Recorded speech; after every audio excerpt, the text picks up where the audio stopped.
ഭദ്രകാളി തായേ ചെമ്പട്ടുതുത്തു ചന്ദനക്കൂരിച്ചാർത്തി അഭയം നൽകേ നമ്മെ ജഗദംബികേ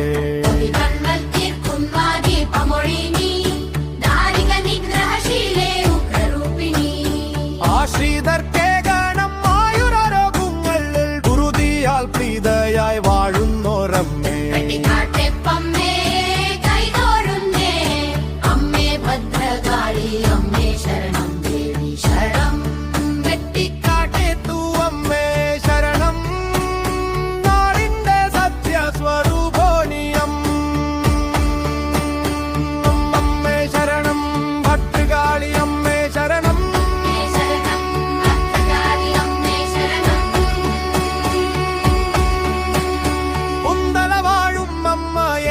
അനുഗ്രഹം ചൊരിയുമമ്മ തീരാദുഖങ്ങൾ തീർത്തിടുമമ്മ വെട്ടിക്കാട്ടെത്തുവമ്മ.